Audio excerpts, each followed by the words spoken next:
dictating the wrap-up on the Butcher Benton package. I'm Lieutenant Dick Chasen.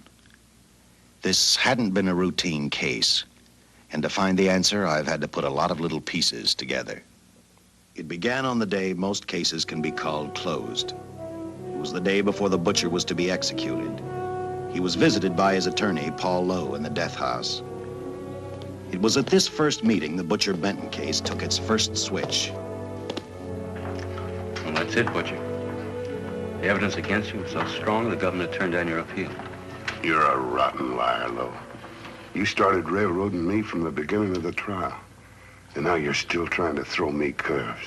Look, I don't blame you for being edgy, but get this straight. I didn't double-cross you. I never worked harder for a client. You mean you never worked harder for a client to get him sentenced? You were a fool, Butcher. If you hadn't tried to double-cross Squeamy Ellis and Joe Marcelli, they wouldn't have turned state's evidence against you. But you had to get greedy. You wanted to keep the whole $600,000 for yourself. Well, the boys got sore, and I don't blame them. It was all your idea. You planned the whole job. You hired us. When you found out I'd staged the money, you decided it was time for me to die. You got those two crumbs to turn state's evidence on me. You stinking rotten mouthpiece. We both know that isn't true, Butcher.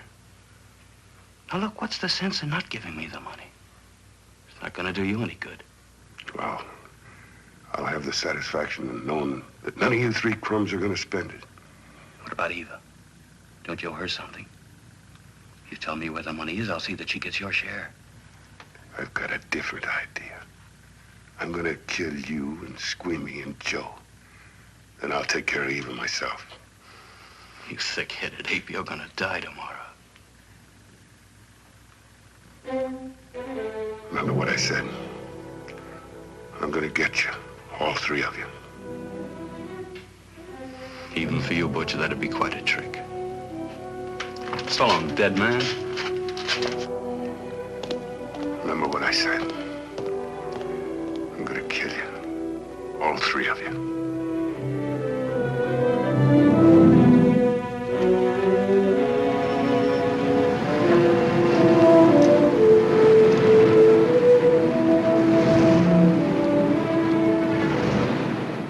Back in Los Angeles, two men sat in a bar room listening to a newscaster tell his headline story. He played up big the butcher's threat to kill Paul Lowe, Squeamy Ellis, and Joe Marcelli for their having turned state's evidence against him. Squeamy Ellis didn't seem happy over the butcher's threat. Neither did Joe Marcelli. But they had figured, once a dead man, always a dead man. But this was one time everyone was in for a surprise, including the entire police department.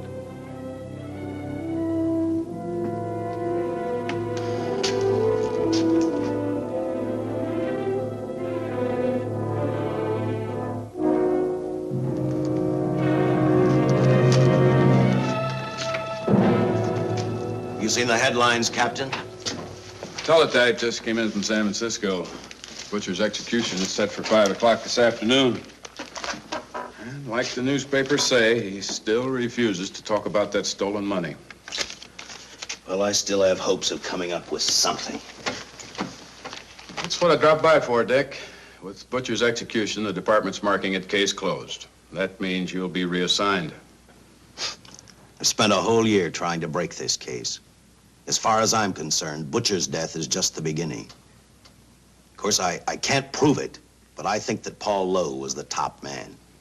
And even though I have to keep working on it while off duty, I'm going to get Lowe, Squeamy Ellis, and Joe Marcelli. Okay, Lieutenant. Officially, I've taken you off of the case. Unofficially, I wish you luck. Do me a favor. Keep me posted. Will do. Thanks, John. I headed for Eva Martin.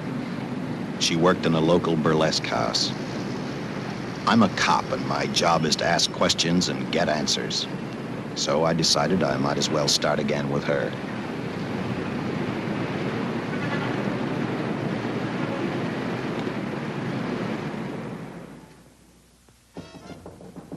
Come in. Oh.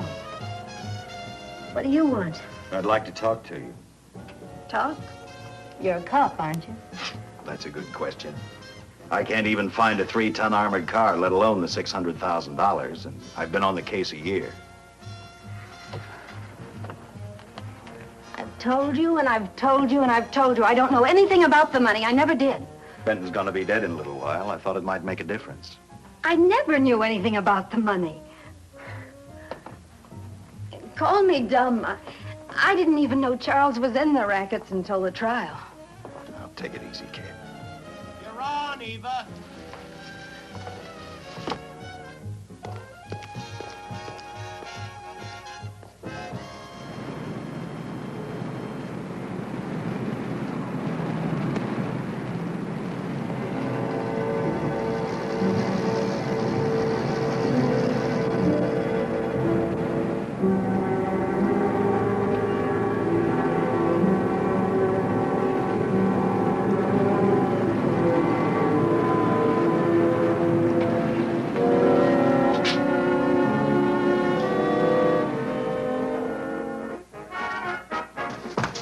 Honey, here's your wrap.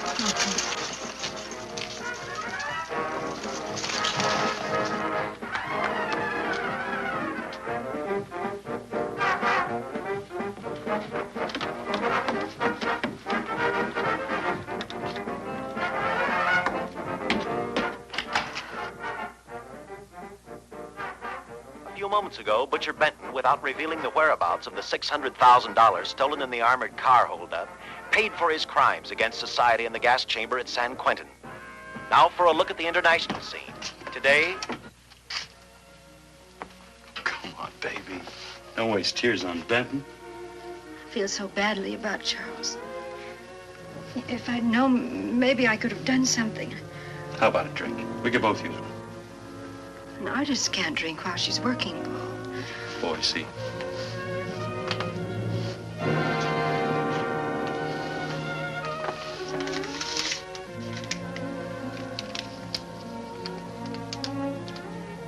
What's that? Well, now what's the matter? It's a message from Charles. He told me to open it if he died. Finale, Eva. All right. How about a steak after the show? No, thanks. Not tonight, Paul.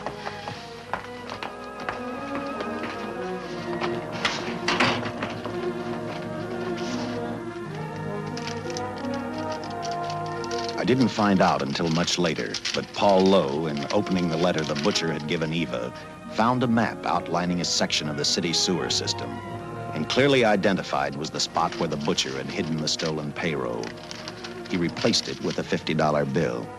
I guess he figured $50 to gain $600,000 was not a bad day's work.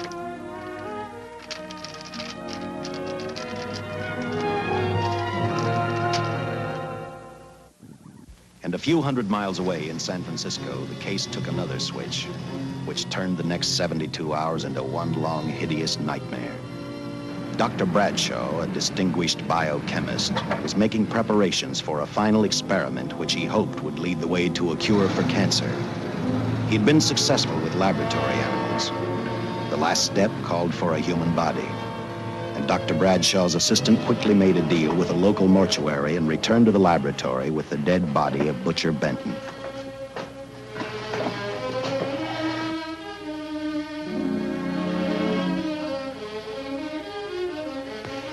You made good time. Well, I didn't waste any. Any trouble? No, I just handed the money over and moved the body into your station wagon. That was that. Good. Get a syringe.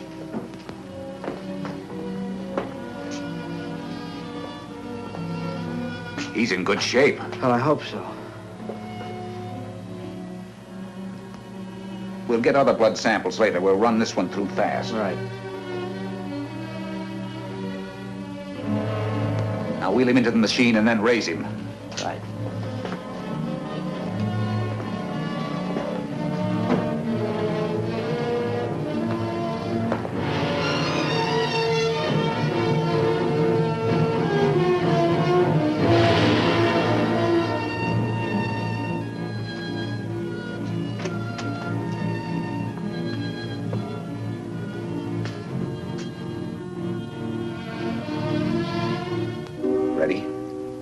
You mean you're going to give him 287,000 volts? Yes, yes.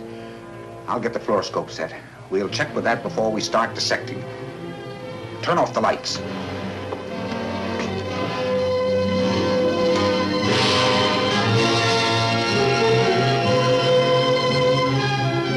There you are, old boy.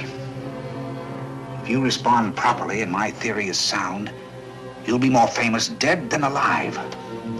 Throw the switch.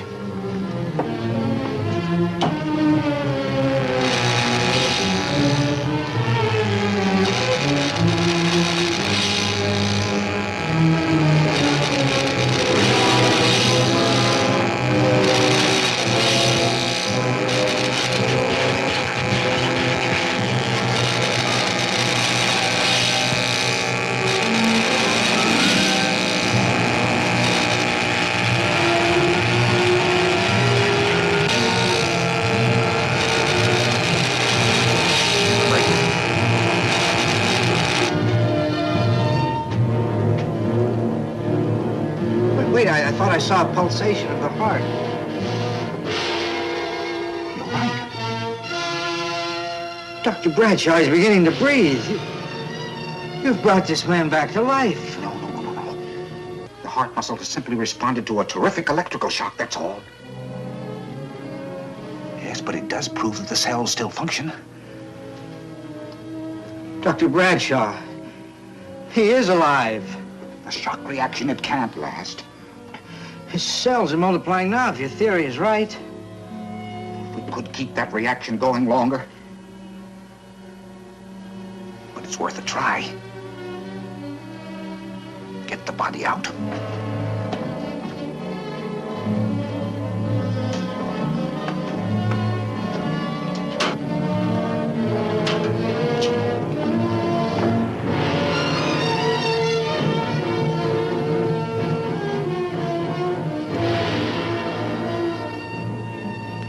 Get some adrenaline from the supply room. Some amyl nitrite, too.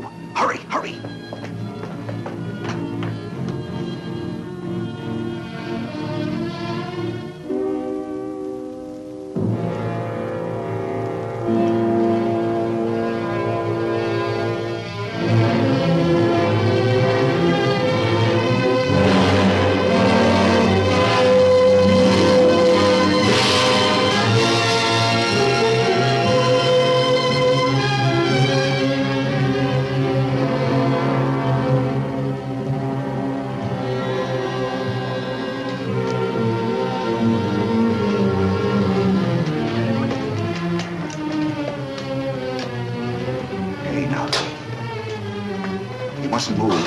Your heart can't stand the strain.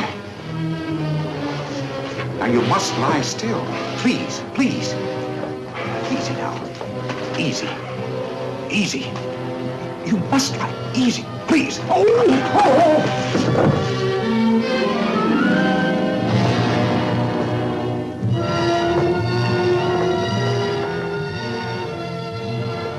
Dr. Bradshaw's experiment had given life back to the butcher. He tried to talk, but the electrical voltage had burned out his vocal cords. Yet it hadn't destroyed his brain. He knew who he was.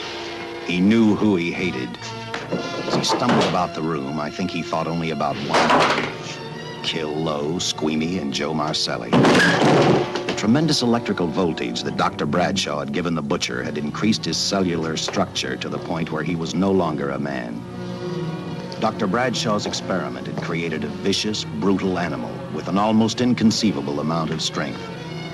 Dr. Bradshaw must have believed the butcher's regained life would last for only a few minutes.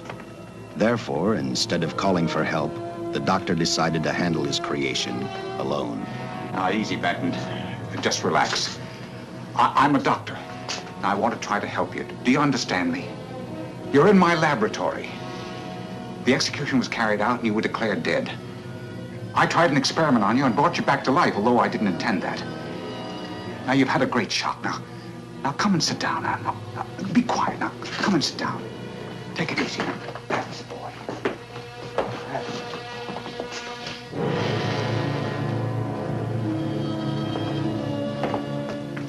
Careful. His reactions are violent. How do you explain this? Each cell must have multiplied 100 times, perhaps thousands. His strength is unbelievable. No, it's too late for the amyl nitrite. I want to get some blood samples, make some tests on him, find out what's happened. Get me a syringe.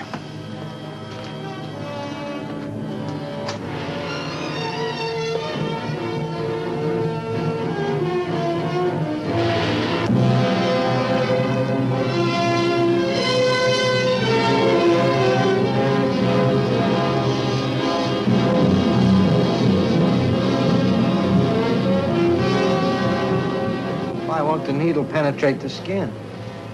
Tissue must be nearly a solid mass of cells. How are we going to get the blood sample? Surgically, perhaps.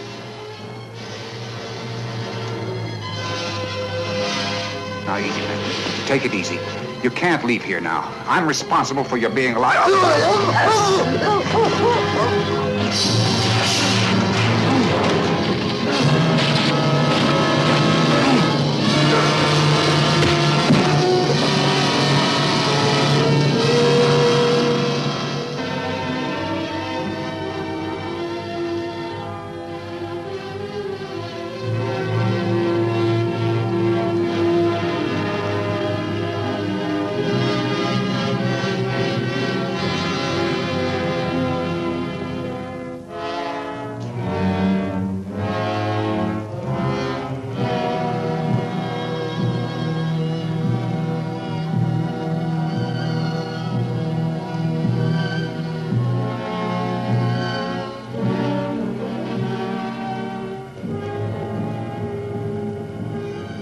Towards the end of this case, Captain Lauder and I found out the doctor and his assistant had been murdered.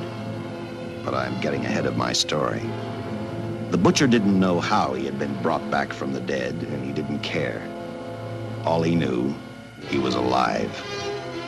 Then this monster-made man started thinking about Los Angeles.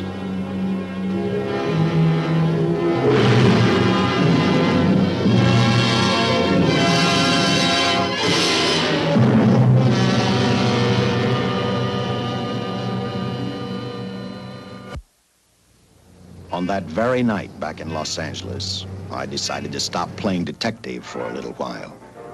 I went to the burlesque house to ask Eva to have dinner with me. After all, the butcher was dead, and if I got lucky, sooner or later, I figured Paul Lowe would lead me to the stolen payroll. In a way, that possibility made me even feel better. It's not fair to watch the show from backstage. Next time, I'll pay admission. I take it by that remark you like my routine. Yeah, you're pretty good. What I can't figure out, though, is why you stay in a place like this. It shouldn't be hard for someone like you to get a job in a class spot. If you weren't a detective, I'd be willing to bet with a line like that your next remark would be, how about dinner? Well, not exactly dinner, but a hamburger might be a good idea. If you're asking in an official capacity, I can't say no. I'm off duty. For the past 6 months, all I've ever called you is Lieutenant Chasen. Do you have a first name? Dick. Give me 10 minutes for a quick change, because you just made yourself a date, Lieutenant. I mean, Dick.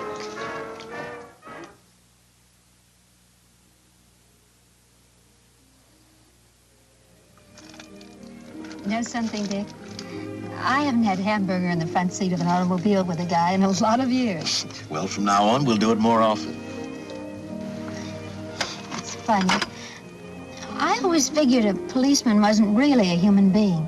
I mean, unless he was arresting someone or trying to solve a case, he was unhappy.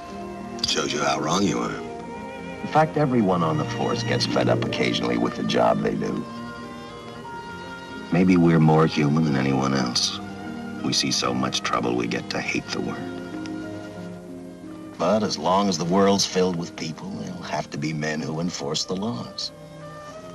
What made you join the department? Now who's making with the questions? No, honest, I'd like to know. Well, it's really a very short story. When I got out of the Air Corps, I knocked around for a while. Then I went to work for an oil company. One day, I went back to college on the GI Bill. Just before graduation, I noticed all about the police department exams. Seemed a pretty good thing to do with your life, so I took the exams, passed, then went on from there. If I ask one more question, will you give me a straight answer? Try me. Am I still part of the Charles Benton investigation? I mean, right now. I don't think so. As far as the department's concerned, when Benton was executed, the case was marked closed. But inside of me, that's not good enough. I don't follow you. Well, the $600,000 is still missing. And a fast-talking underworld lawyer like Paul Lowe is walking around a free man. Someday, no matter how long it takes, I'll get him and the money. Until I do, the Benton case for me is not closed. I give you my word, Dick. Charles Benton never told me anything about the money. Oh, I've been sure of that for a long time. But how did you ever get mixed up with anyone like the butcher? His trouble ever started just happened. I had a roommate who used to date Benton all the time. One day she packed and left for Chicago. Benton carried a torch for her, and he used my shoulder to cry on.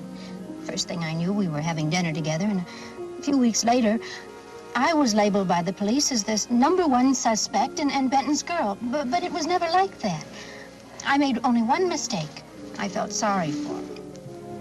You mean, until he was arrested for the robbery and the killing, you had no idea how he earned a living? I know this is going to sound crazy, but I only went out with Benton a couple of times. And all we ever talked about was Madge, my old roommate. The last time I saw him, he tried to get too friendly, and that's when I told him he had the wrong girl. But like I said, I'd already made my mistake. What about the burlesque house? How do you two fit together? You sound like a lot of other people. I left a small town a couple of years ago because I won a beauty contest, and the first prize was a screen test. After which, nothing happened? That's right. Only, it was pretty rough. And then one day I read an ad about girls wanted for a burlesque show. I auditioned and I got the job. You know something? It's like any other job.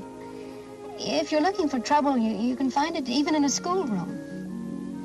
Well, when the screen test didn't work out, though, why didn't you go on home? Well, first you have to have a home to go back to.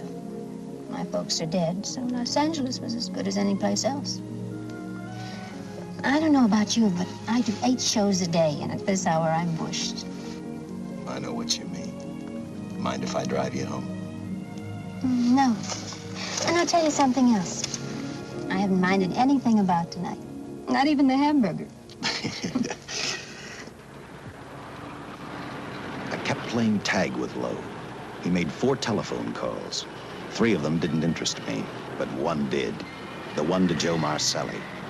I watched Joe head for his meeting with Lowe, and for some unknown reason, I began to get the feeling that this case was finally about to explode in my favor.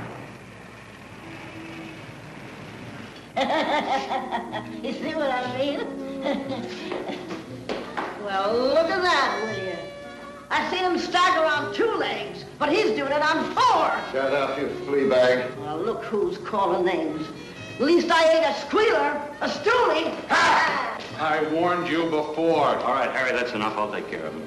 I want to talk to him. Okay, Mr. Lowe. With any future business you've got with this psycho, take care of it upstairs in your office. You keep showing around here, sooner or later he's going to get slugged, cripple or no cripple. All right, shut up, Joe. Sit down.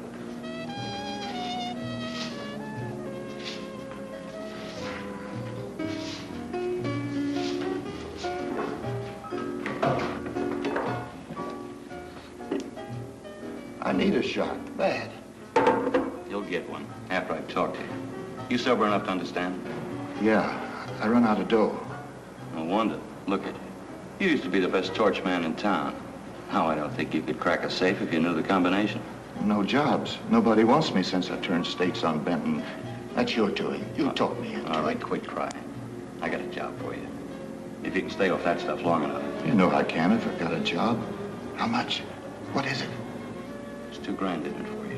Where? Right near where he pulled the job. Interested? $2 grand ain't much out of 600,000. There'll be other expenses. Besides, that money's plenty of it. Now, you want it or do I get another boy? I'll do it. How soon do you want me to go to work? Set it up for tomorrow night. Call me before noon. I'm going to the races. 1. And that's all. The job's over.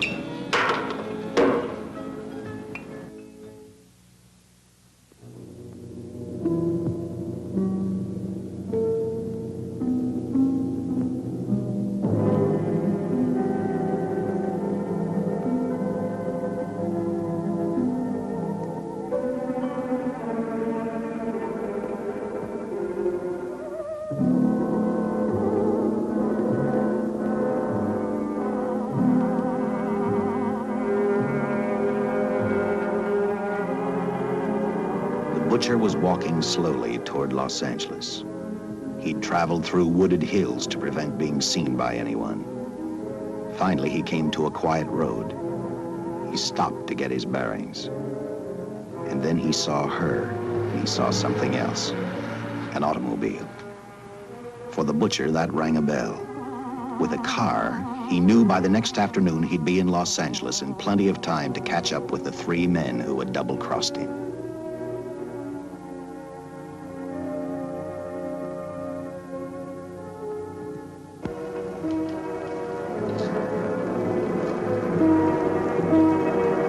Well, see, you're a real gentleman to be helping strangers in distress. I hope you don't mind me using the babe here as bait. Quite a dish, isn't she? But that's what she gets paid for. Bait, that is. Yes, sir. She's a real shaker artist of my outfit. Carnival man myself. Just call me Connie. Yeah. Well, friend, we're in a little bit of difficulty here. Got a flat tire, brand new car, no tools in the back. Why, some of these dealers make my carnival grifters look like babes in the woods.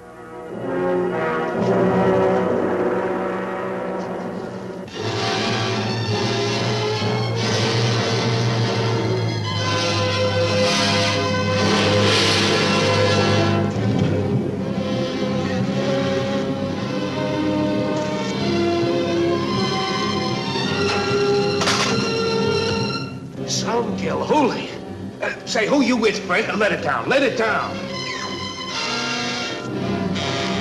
No matter who you with, friend, believe me, I can do better for both of us. I'll make a fortune for the both of us. Oh!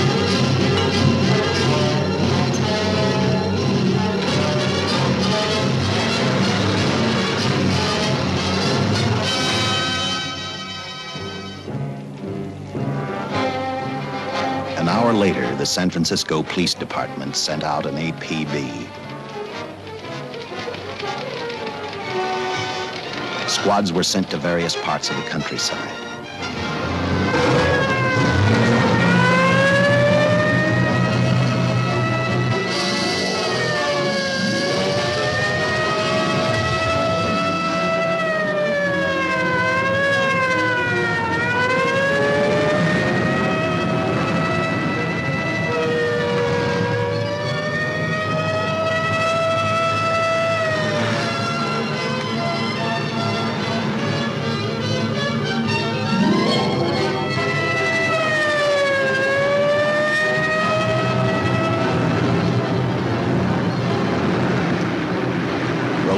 Were thrown up to catch the cold-blooded killer the hysterical girl had described.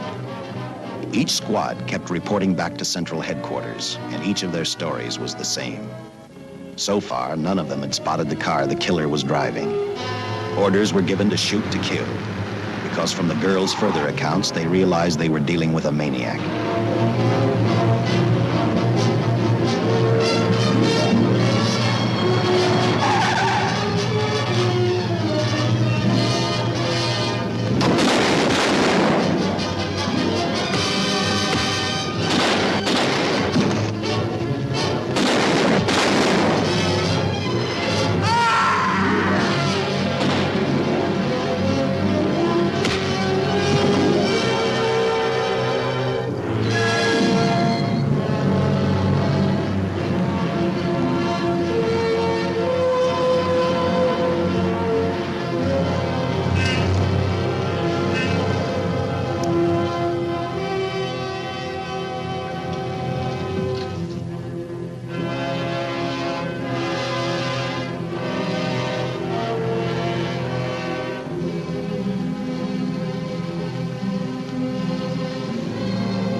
I trust that this information will answer all of your questions. If I can be of any further service, let me know.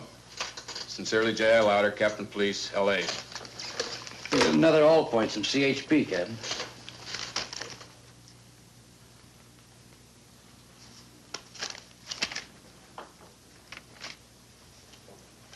These reports sound like they come from a bunch of loonies. You sure do. There it is. Sergeant. Yeah. I want Lieutenant Chasen to look these over as soon as he comes in. All right, Captain. The next morning, I read the stories of the brutal murder of the 2 police officers. I also read the witness's statement about the bullets having no effect upon the killer. I felt sorry for the witness, and I thought about how easily a person's mind can become confused when suddenly they receive a brutal shock. I didn't believe a man existed who could not be stopped by a slug from a .45. Good morning, Captain. You and the rest of the force are going on 24-hour duty. Seen the headlines? You mean this guy that's running amok up north? Yeah, the latest report, he's killed 2 police officers. Made a getaway in a green coupe heading south. I've got a hunch this killer's gonna be our baby. He could be in town right now. Yeah. You better get started, Lieutenant. Okay. Any new leads on that hold-up money? I think the girl can probably be counted out. If any of the others are wise, they're keeping mighty quiet.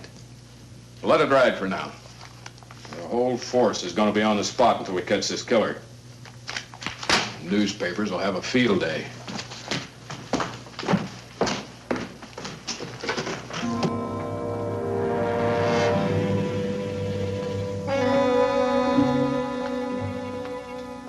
We were wrong about 2 things.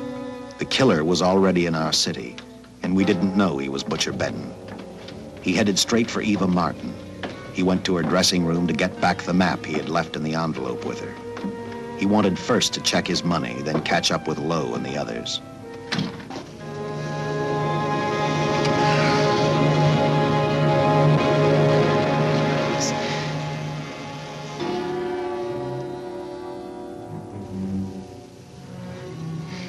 Can't be. But you do look like him. Only different somehow.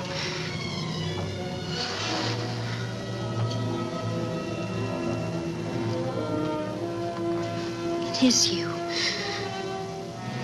Why didn't somebody tell me?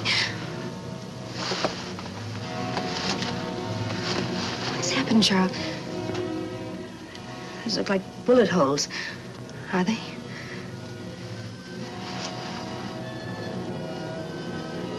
There isn't even a mark.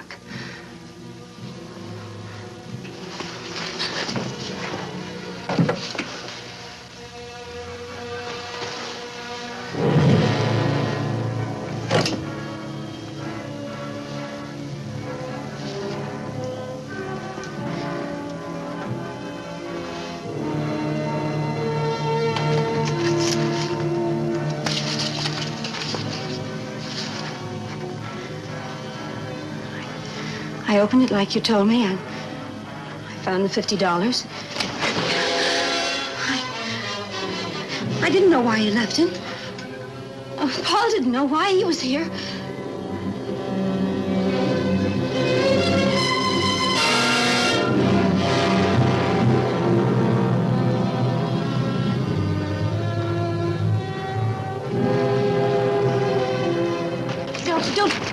Don't think crazy. The name of Paul triggered his hate. He left her dressing room and started for Squeamy Ellis and Joe Marcelli's place. Because he knew, with them out of the way, Paul Lowe couldn't open the strong box where the money was hidden. He thought of Squeamy and Joe first. He was saving Paul Lowe for last.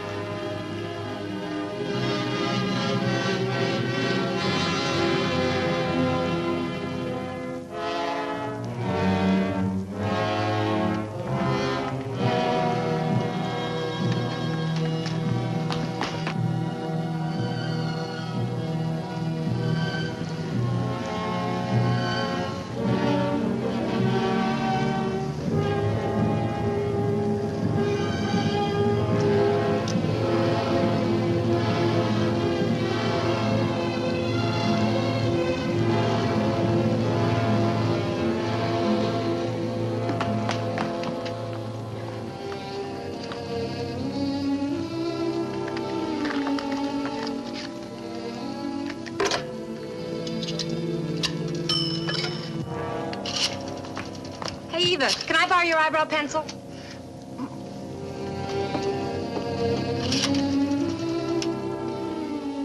Operator, get me police headquarters.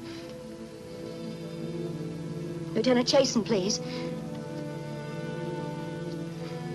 When do you expect him?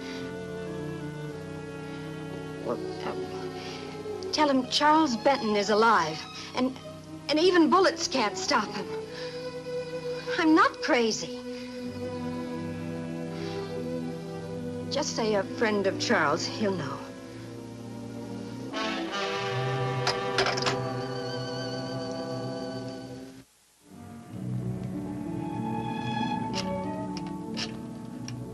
After leaving a message for me, Eva telephoned Squeamy Ellis.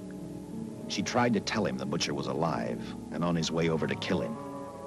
Squeamy didn't believe her, and in a way you couldn't blame him. Who in their right mind would believe a man had returned from the dead?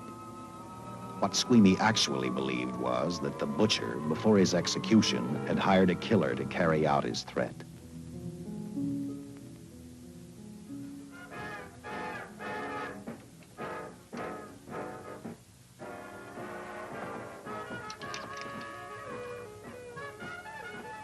You sick?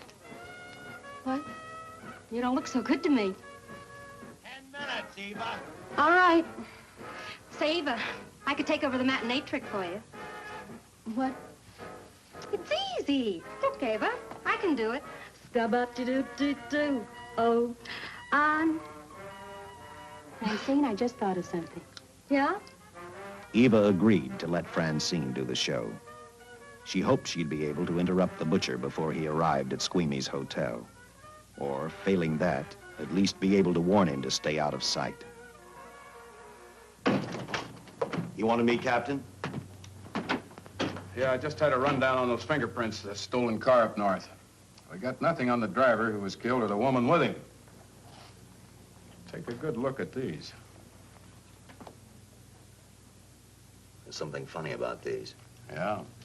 The boys in the lab can't figure it out either. Those are the killers. They were found on the steering wheel. Looked like they'd been stamped in with a steel die. They sure do. These are Butcher Benton's. What? Well, they look the same to me. How do the lab boys explain that? They don't. Their best guess is a twin brother. An identical twin could have the same pattern of whorls with only slight variations. Ever hear of the butcher having a twin brother? No. Even if he did, it wouldn't explain these freak prints. You didn't pick up your message, Lieutenant. Some wacky dame calls you. And she says Charles Benton is alive, and bullets won't stop him. If we buy the twin theory. Who was she? Where'd she see him? Well, she wouldn't leave her name. Sounded kind of hysterical to me. Said she was a friend of the butcher's. Eva Martin. Get over at the Follies and see what that girl knows. Yeah. Some guys have all the luck. I never drew an assignment to the Follies.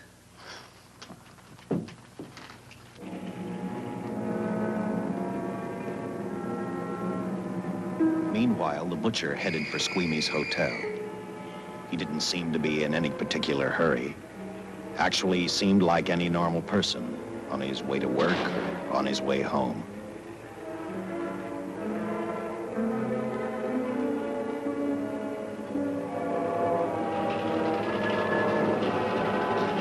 He rode up Angel's Flight, arrived at the top, scanned the hotel building, and then noticed the only exit from Squeamy's apartment, a fire escape.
Butcher was figuring his next step. And as he looked at the dead cop, he thought about Paul Lowe, the next man on his list. Seen Joe Marcelli? Not since last night when I told him I didn't want him around here no more. Give me a shot.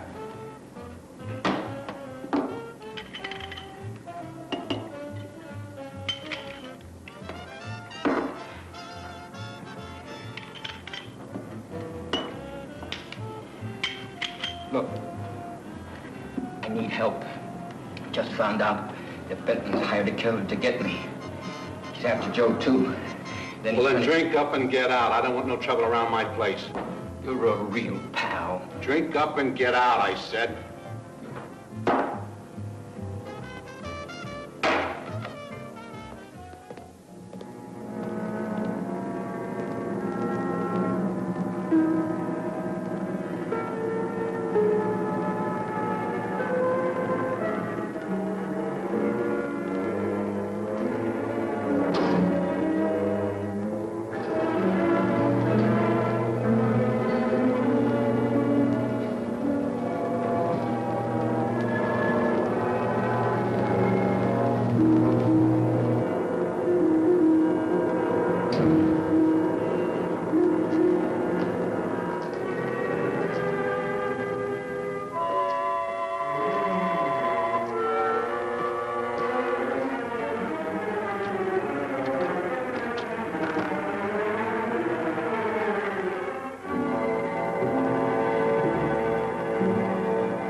Operator, get me the police! Police! Yes!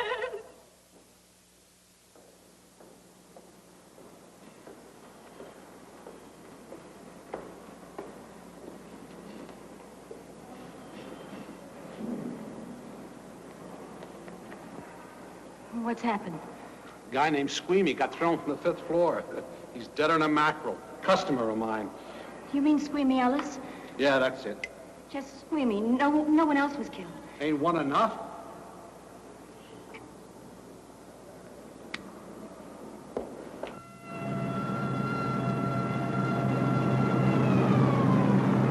I tell you, the bullets never even phased him. He must have been wearing a bulletproof vest.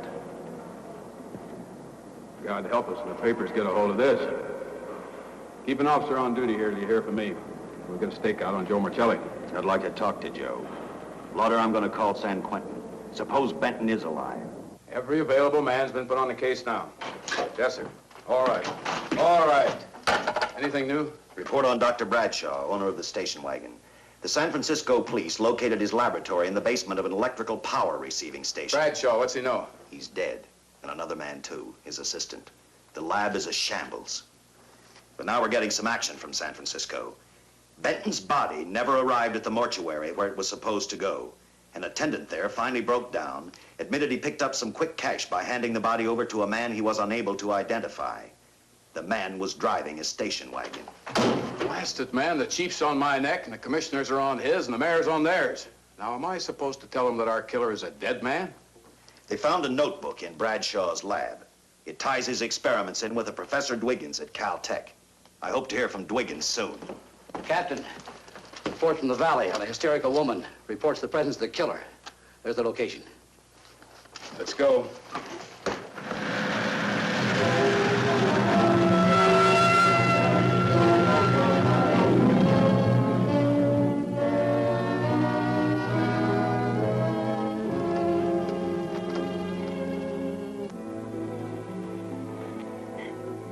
You and your boyfriend had a little fight, and he got out of the car to take a walk. You noticed that he walked down toward the sump area in the direction where you'd seen those lights a short while before. What happened then, miss? Please try to tell us. Well, I just sat there a few minutes, I guess. I was pretty mad. Then there was a loud crash, like heavy metal, sort of, from down here. I got out of the car to get a better look. I heard Jimmy cry out something. I couldn't make out the words. Then down here, in a patch of light, was Jimmy. And coming toward him was this man. Big man. Lifted Jimmy up over his head like he didn't weigh a thing. Jimmy screamed. Just once, before he broke Jimmy's back. I heard it snap, not far away. Then I started running till I found this house. They let me use the phone. Thank you, miss. We'll see that you get home right now. O'Malley, see that the young lady gets home all right. Paul Lowe, while driving to his office, heard a radio commentator report the murder of Joe Marcelli. And what shocked him most was when the broadcast identified the killer as possibly being the butcher. Lowe headed straight for Eva Martin at the Burlesque Theater. Oh, you gave me a start, Mr. Lowe. What are you doing here? Where's Eva? Oh, I'm taking her place. I'm going to wear her costumes. What's it to you? I asked you, where's Eva? Hey, don't get physical. Well, watch your tone of voice, Buster. I told you. Little Eva isn't here. I could see that for myself. Where is she? She's at police headquarters. That's where she is. Yes, sir. No, sir. Captain Lauder's still with the mayor. The killer dropped out of sight. He was last seen in the Hollywood area. Yes, sir. We know he's dangerous. Every angle's being covered. Yes, sir. I'll tell him.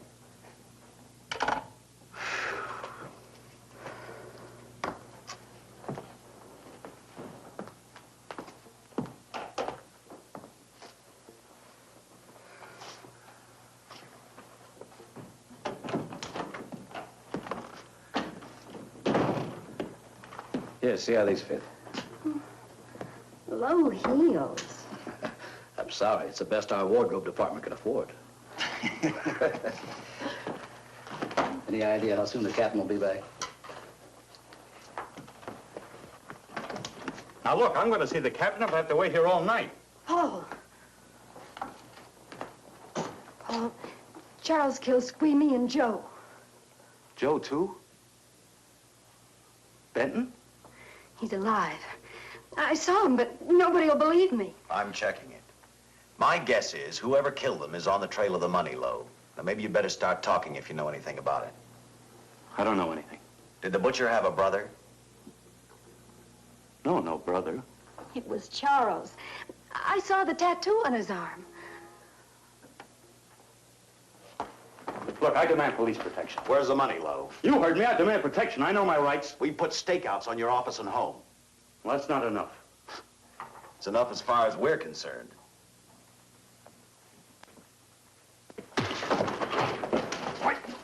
Now you gonna book me, Sergeant? Then throw away the key.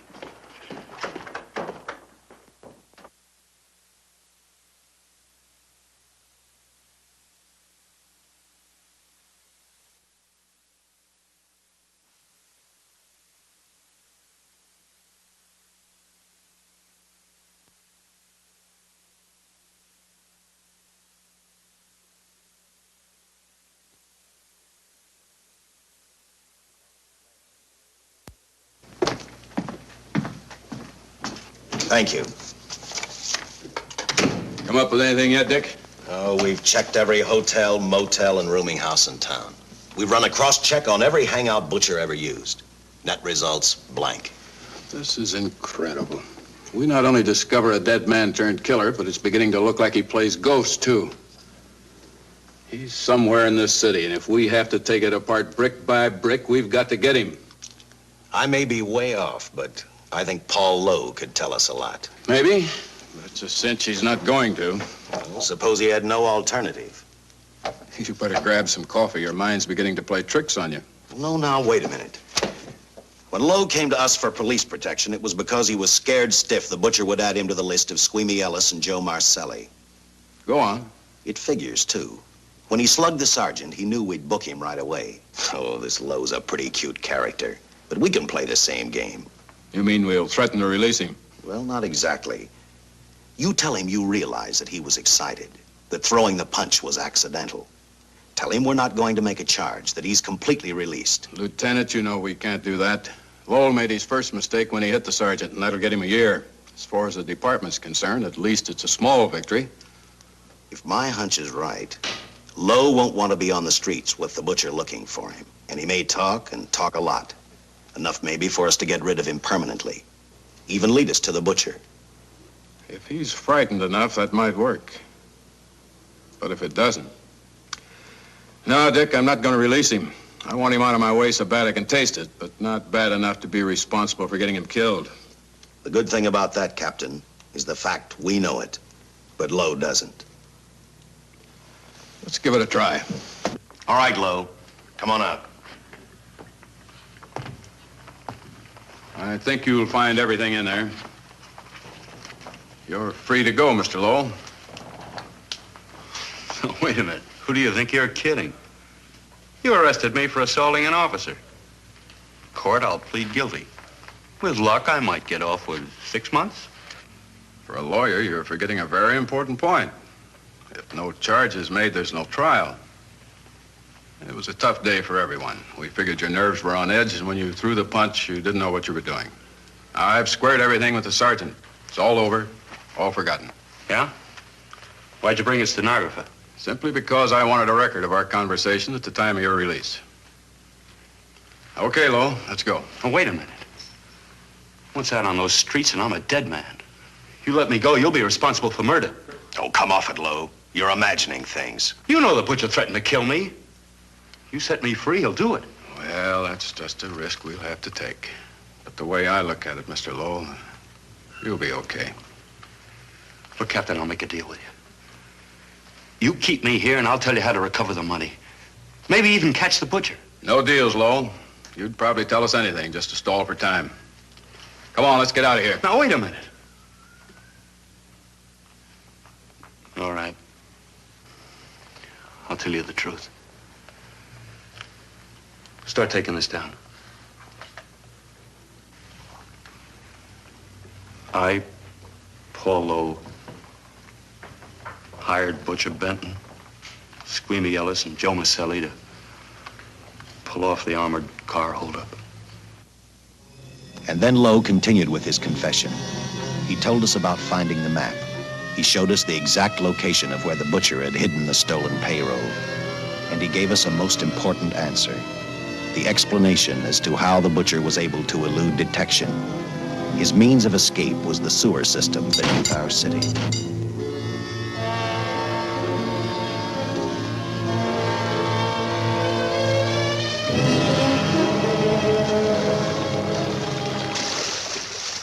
The department went to work fast.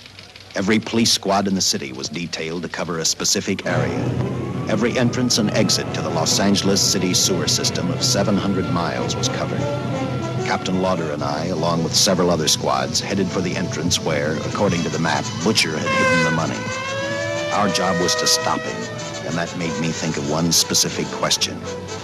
When we found him, could this monster be stopped? I, for one, wasn't sure.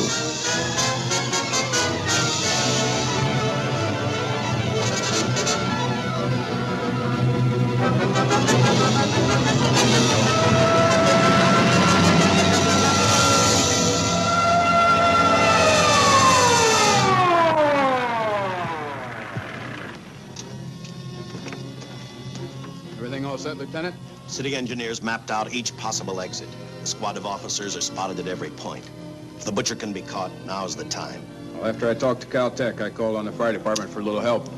The professors thought a flamethrower might stop him. Flamethrower? I suppose their boys have had a chance to join our squads by now. I see we have one with us here. Have you thought about what'll happen if this doesn't work? No. I've been praying too hard that it will work.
This was where we split up.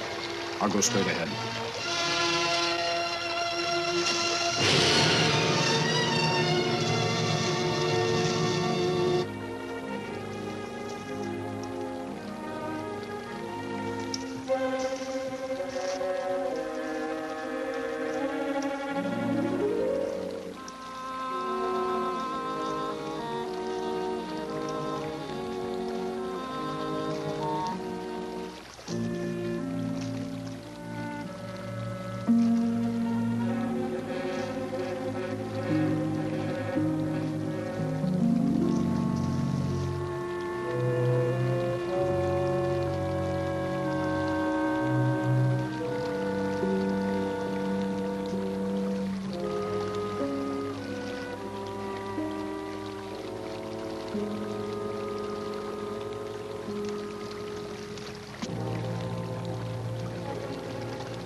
If this map's right, we're off our course. You'll have to backtrack.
the tremendous shock of electricity that brought the butcher back to life destroyed him.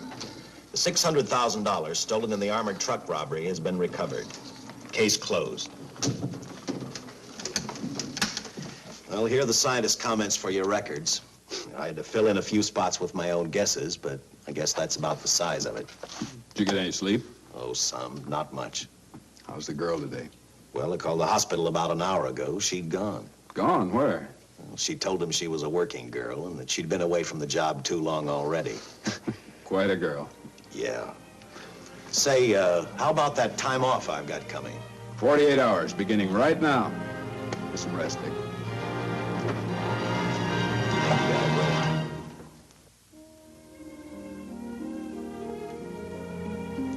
You know something, Dick? The past 72 hours seem like a bad dream. That rest in the hospital today really gave me a new lease on life. Now that it's over, I can't believe it actually happened. The important thing is to remember it is all over. I suppose you'll be assigned to another case. I'll have to give up hamburgers in the front seat of the car for steaks in a restaurant. No. I've thought about that. In fact, I decided to do something about it. I started by talking the captain into a short holiday, and just about an hour ago, I got you fired. What? What did you do that for? I figured that being my wife would take up all of your time. Even if I wanted to say no, I couldn't. You're not supposed to say no to a detective. I figured that, too.